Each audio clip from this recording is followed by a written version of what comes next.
Aleluia.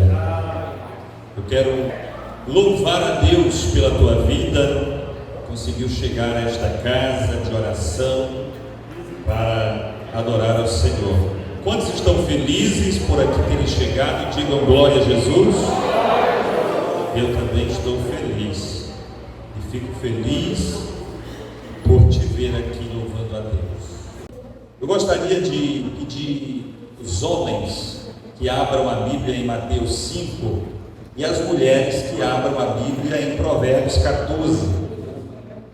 Os homens, Mateus, capítulo de número 5, os versos 13 e 14. As mulheres, Provérbios, capítulo 34, aliás, Provérbios 14 e verso 34. Aleluia. E eu irei ler em Atos 2, 42. Vamos ficar de pé? Glória a Deus. As mulheres encontraram Provérbios 14 e 34, amém? Diga um amém aí, bem fervoroso, mulheres, amém? Então as mulheres vão ler primeiro Provérbios 14 e 34 e os homens Mateus 5, os versos 13 e 14 apenas. Os homens encontraram, amém? Muito bem, as mulheres, 1, 2, 3.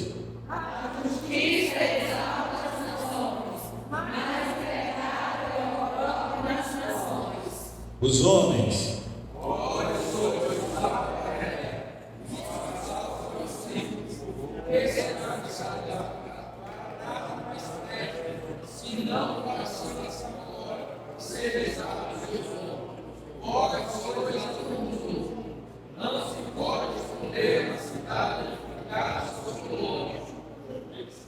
Glória a Deus. Atos 2 e 42 diz: e perseveravam na doutrina dos apóstolos, e na comunhão, e no partir do pão, e nas orações. Podem sentar. Aleluia. Glória a Deus. Irmãos, eu quero conversar com você hoje sobre o poder do Evangelho como fonte de equilíbrio tanto social, quanto moral, quanto espiritual e até econômico de uma comunidade, de uma cidade e até mesmo de uma nação. O poder do Evangelho, o poder que o Evangelho tem como influência numa sociedade. Eu quero salientar aqui a importância de o Evangelho de fato ser vivido e proclamado pela igreja para promover essa transformação.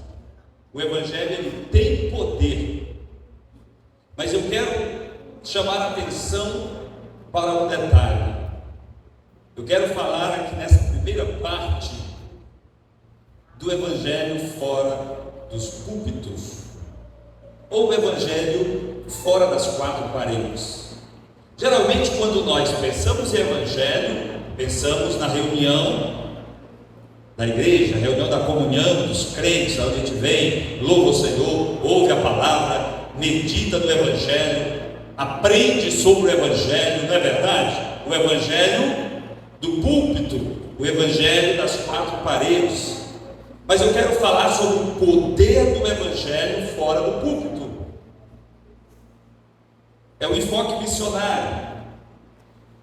O que é isso, pastor? Como o Evangelho fora do púlpito? É quando eu estou realizando um evangelismo na rua, juntamente com a igreja, com a multidão de irmãos. É quando eu estou com a minha caixa de som ligada numa esquina, numa praça, numa escola, numa repartição pública, falando de Jesus. Isso também é evangelho fora do púlpito. Mas o evangelho fora do púlpito está relacionado com a minha vivência como crente, como testemunha de Jesus fora do âmbito da igreja, do âmbito coletivo da igreja, da cristandade, da irmandade. Este é o evangelho fora dos púlpitos. Este é o evangelho poderoso para impactar sociedades inteiras. Pastor, mas eu não estou entendendo como é esse evangelho. É o evangelho que eu e você vivemos nos diversos ambientes aonde nós convivemos. Ou seja, é o evangelho prático que o crente vive na sua casa, no seio da sua família, né? Com a sua vizinhança, com os seus amigos, com os seus colegas de trabalho. É o evangelho que o crente vive no relacionamento, nos negócios, comprando ou vendendo. É o evangelho que o crente vive aconselhando pessoas, socorrendo pessoas, orando por pessoas. Este é o evangelho fora dos púlpitos. Na verdade, é a aplicação prática daquilo que nós aprendemos na igreja. Nós aprendemos na escola bíblica dominical, na escola bíblica de obreiros, nos cursos de doutrina, que nós aprendemos aqui nos cultos de domingo, que a gente transforma em culto de doutrina de vez em quando, na verdade. É a aplicação disso lá fora. Isso causa um impacto profundo na estrutura da sociedade em que a igreja vive. E eu pergunto para mim e para você: que impacto nós estamos causando na sociedade em que nós estamos convivendo, vivendo? Que tipo de evangelho nós estamos compartilhando? Não quando nós abrimos a boca para pregar, mas com as nossas atitudes, por onde nós passamos, com quem nós nos relacionamos, fora do âmbito da igreja. Como eu sou conhecido lá fora? Eu vi um testemunho essa semana, alguém dando, na verdade, um filho de um pastor. O pastor chegou numa cidadezinha pequena e tinha um senhor da padaria que não gostava de crente, já tinha sido decepcionado várias vezes com maus testemunhos de crente, então ele não acreditava nos crentes. E chegou o pastor naquela localidade simples e o pastor com dificuldades financeiras, limitações financeiras, vamos assim dizer, e ele ia na padaria daquele senhor com frequência e ele sempre comprava 5 pães, era a conta certa da família daquele pastor, e ele sempre comprava 5 pães. Um certo dia ele chegou em casa, foram dar graça, tomaram café e sobrou um pão, e ele observou que todo mundo tinha ganhado o seu pão, um pão a mais. Ele, tudo bem, guardou o pão, aquele pão serviu para outra utilidade. No dia seguinte ele foi na mesma padaria, comprou os 5 pães e disse lá: vou chamar de seu João, o senhor vai comprar os 5 pães, estou levando, mas eu gostaria que o senhor cobrasse um pão a mais, que ontem eu percebi que foi um pão a mais na minha sacola. Nós somos 5 pessoas lá em casa, todo mundo comeu e sobrou um pão. Eu acho que você se equivocou. Por favor, cobre o pão de ontem. E aquele homem olhou emocionado para aquele pastor e disse: pastor, não sobrou o pão por acaso, foi eu que coloquei o pão para testar o senhor, porque eu queria saber se os crentes eram honestos mesmo. E aquele homem passou a ser amigo do pastor, amigo da igreja, amigo do evangelho. Foi uma bênção. Um pão a mais. De repente tem alguém nos testando com um pão. E eu pensando nesse testemunho e vendo o quanto é importante nós vigiarmos, porque às vezes é comum, eu já ouvi testemunhos assim, de ao invés de a pessoa ir lá, ela louva a Deus porque Deus mandou aquilo ali para ele a mais e ficou por aquilo ali mesmo. Mas às vezes é um teste, um troco que alguém passa errado para a gente. Quantas vezes a gente já precisou verificar, um troco, porque veio a mais, e a gente vai lá e a pessoa fica muito agradecida. Pode ter sido um erro, mas pode ser um teste também, um teste da pessoa, um teste de Deus para você. Que tipo de evangelho nós estamos vivendo fora das quatro paredes? Então é esse o evangelho que é poderoso para transformar vidas, para impactar vidas, para restaurar famílias, para produzir paz social, para influenciar valores morais na sociedade, para estimular a responsabilidade, o trabalho, a prosperidade das pessoas daquele lugar aonde a igreja está. O evangelho fora do púlpito, ele gera isso. Ele restaura famílias, porque as famílias, elas tanto são socorridas pela igreja, como também alguém se converte ali, às vezes uma família toda quebrada, destruída, a ponto de realmente se acabar, e aí o evangelho começa a trabalhar na vida daquela pessoa vai mudando, sendo transformada e influenciando o restante da família. Daqui a pouco a família toda está servindo a Jesus, o casamento não acabou, o filho não foi assassinado nas facções, foi restaurado e tornou-se um servo de Deus. Então o evangelho, ele restaura famílias através do nosso testemunho como crentes.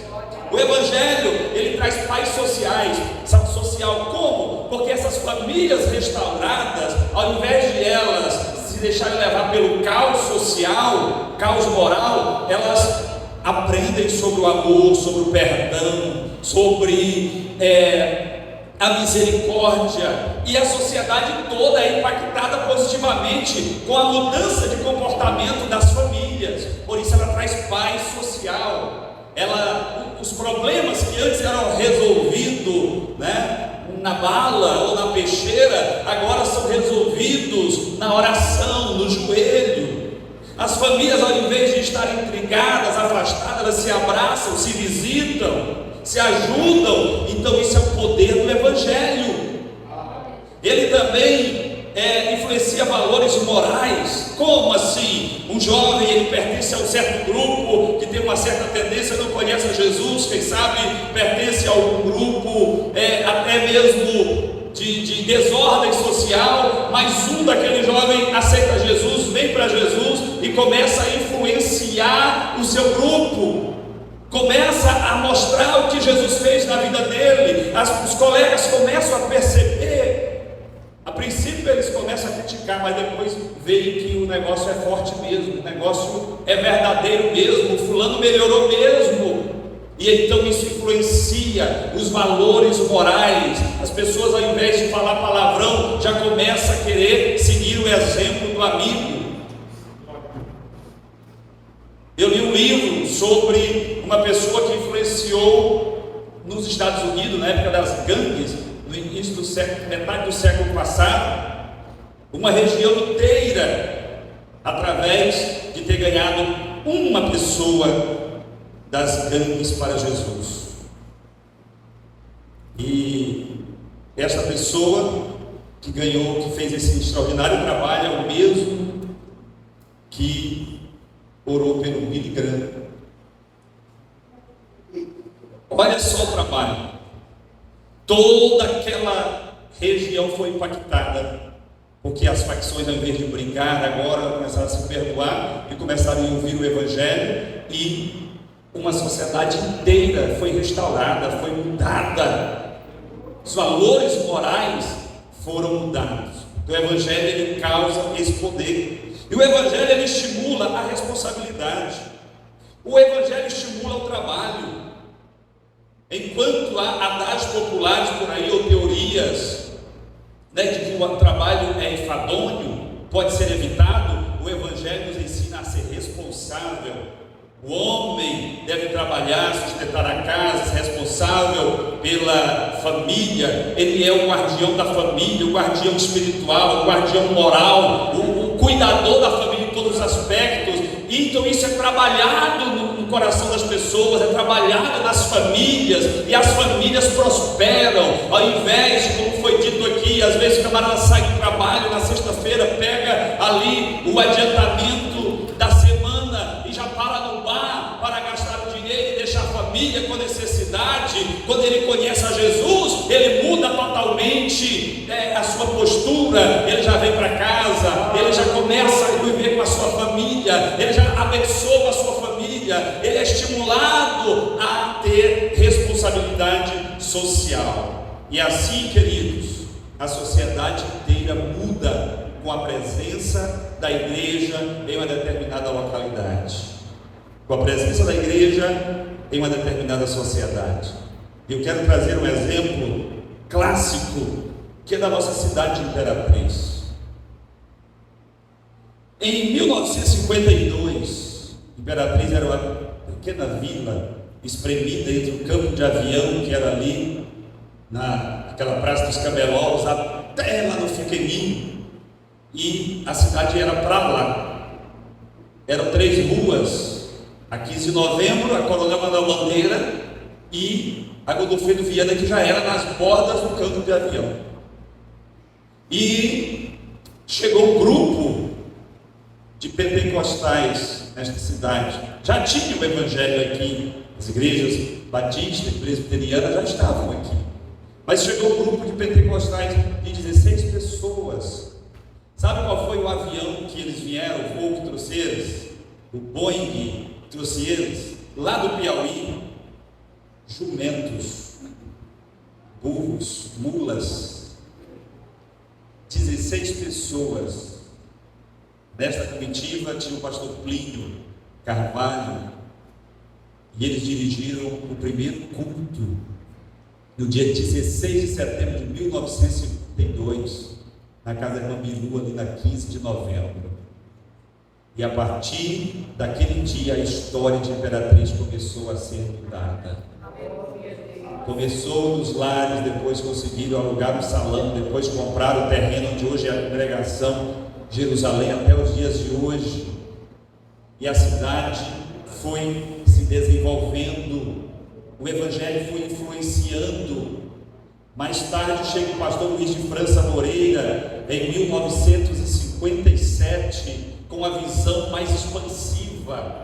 E então a visão dele não estava voltada só para o crescimento da obra na cidade de Imperatriz, mas ele começou a ter visão para fora, a visão missionária, a visão do crescimento. Em 1960 é inaugurada, ainda na pissarra do barro, a Belém Brasília. Começou a surgir povoados às margens da Belém Brasília, tanto para o sul quanto para o norte. E a igreja de Imperatriz, liderada por aquele homem simples, franzino, aparentemente indouto, sem conhecimento, mas um exímio missionário, começou a levar a igreja para fora das 4 paredes. E em poucos anos o evangelho chegou lá no Concém, depois do Eliseu hoje. Em poucos anos o evangelho chegou na direção do Porto Franco. Mais tarde o evangelho chega com a abertura daquela outra BR, alguns anos depois, até lá no Novo Bacabal, na direção de Santa Inês. A igreja foi se expandindo, foi crescendo, porque Deus abençoa a igreja quando a sua visão sai das 4 paredes, queridos.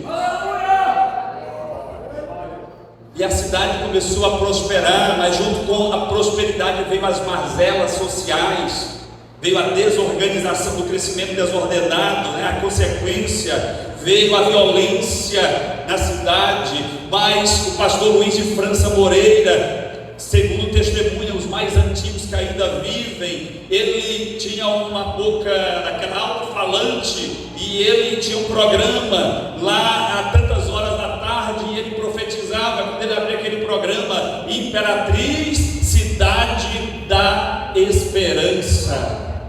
Ele sempre dizia: Imperatriz, cidade da esperança. esperança. A cidade quase inteira ouvia aquele serviço de alto-falante ali, ele profetizando, e a esperança chegou para a cidade cresceu, ela atravessou vários ciclos, o ciclo do arroz, o ciclo da madeira, aliás, o ciclo da madeira primeiro, depois o ciclo do arroz, e veio o ciclo do comércio, da indústria. Atualmente a cidade tem crescido.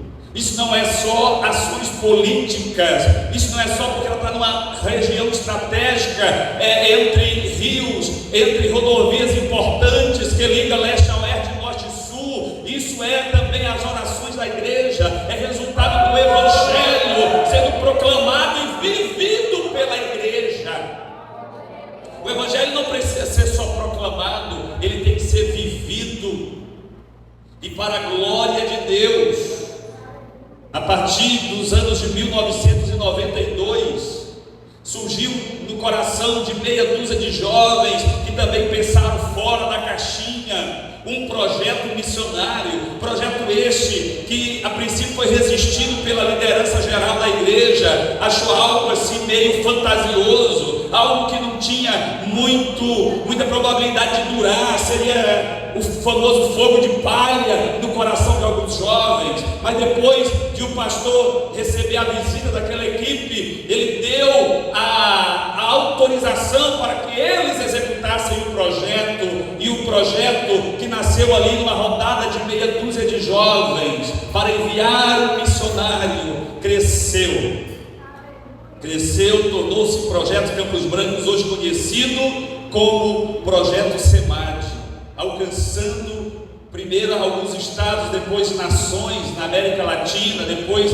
alcançamos países da África, depois alcançamos países do Caribe, da América Central, e hoje, como vocês ouviram, nós temos obra missionária até nos Estados Unidos. Hoje, como vocês já ouviram outras oportunidades, nós temos obra missionária até na Europa, antes do berço do cristianismo. Estados Unidos, que até algumas décadas, nas últimas décadas do último século, era uma igreja pujante, a maior igreja missionária do mundo, hoje está sendo um campo missionário. E não pense que as pessoas que estão indo para lá estão querendo ir para a metrópole para viver uma vida boa e por isso escolheram os Estados Unidos. Vocês observaram nesse último vídeo que o pastor que ali está, ele está pastoreando pessoas de origens hispânicas, ou seja, as pessoas migrantes de países como Nicarágua, Cuba, México e outros países da América Latina que lá chegaram, pessoas que precisam de amparo emocional, amparo psicológico e espiritual, e a igreja tem abraçado, e o Senhor tem feito uma grande obra naquele lugar. Vocês viram a história de Cuba, um país que se fechou para o mundo e principalmente para o evangelho durante já mais de 5 décadas, mas hoje, como foi testemunhado pelo pastor que ali está, inclusive por uma agência de notícia importante do nosso país, que o país ateu está se tornando evangélico. Isso é a ação do evangelho. O evangelho ele vai chegando de mansinho, ele vai chegando de pouquinho mesmo. A gente não chega por cima, não chega de avião, a gente chega de jumento, mas a gente chega e o Senhor vai conosco e prospera a obra. Louvado seja Deus, louvado seja Deus. Já foram enviados milhares de missionários nesses 34 anos desse projeto que nasceu numa rodada de 6 jovens que pensaram fora da caixinha. Muitas nações foram alcançadas, mais de 100.000 batismos nas águas em volta do mundo. Isso é extraordinário, e nós continuamos trabalhando, fazendo, participando desse projeto. Agora em julho vai abrir a 60ª turma de missões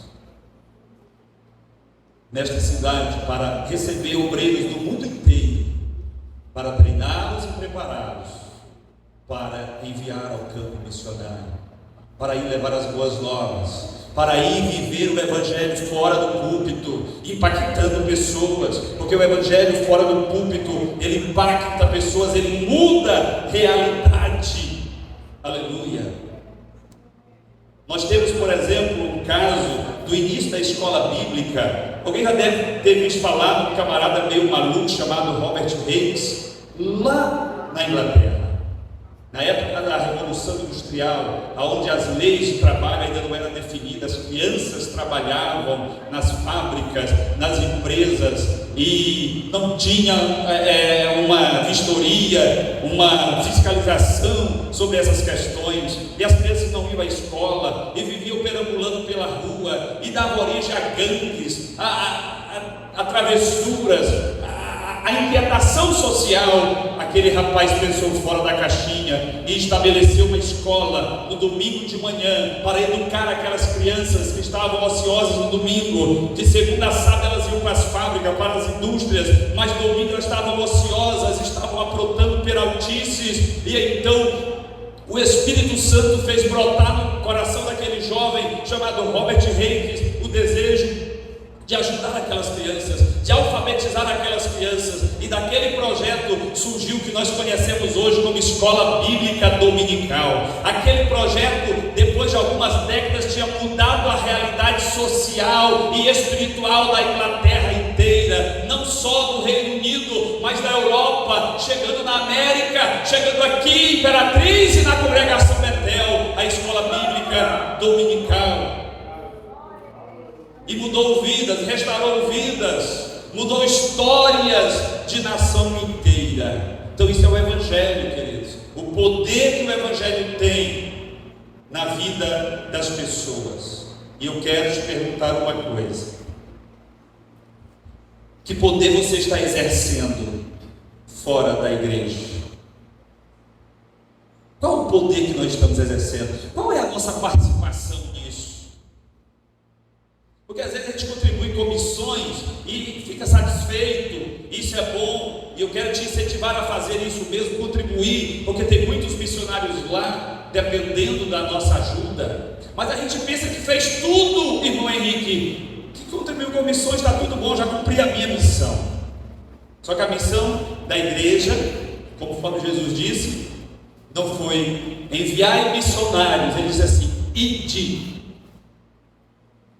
Nós enviamos missionário como uma forma de extensão do ID. A obra missionária nada mais é do que nós estendermos a obra que a igreja faz aqui, além das fronteiras. A obra missionária nada mais é de que um serviço realizado por alguém que deveria ser a igreja que realizasse. Como nós não podemos ir lá, a gente vai e envia. Mas isso não quer dizer que nós temos que descansar e não fazer aqui.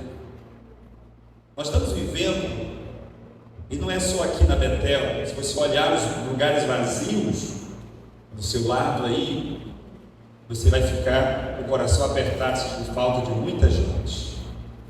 Em algumas décadas a igreja era lotada, tinha que colocar cadeira nos corredores para acomodar as pessoas. Aí você sobe a Betel, aí você dá uma volta nos ministérios, nos maiores, você vai observar o mesmo problema. O que está acontecendo? Duas coisas: esfriamento espiritual, a secularização do Evangelho, a secularização das pessoas, e principalmente, nós não fazemos mais missão. Nós fazemos missão fora e esquecemos da missão aqui.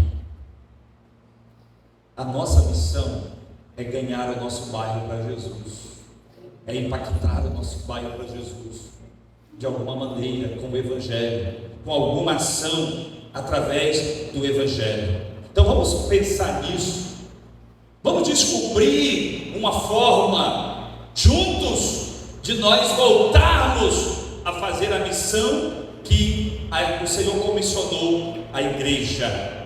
Louvado seja o nome do Senhor. Vamos, o Senhor está me incomodando para dizer isso para você hoje. Nós precisamos fazer alguma coisa enquanto é dia, porque a noite breve chegará, em que não poderemos mais fazer nada, mas ainda é dia, e o Senhor busca os ceifeiros para a sua serra. Eu sou este ceifeiro, você é este ceifeiro que Jesus quer contar, que Jesus conta. Eu tenho mais algumas coisas, mas devido ao tempo, e temos uma reunião também após o culto, eu quero parar aqui.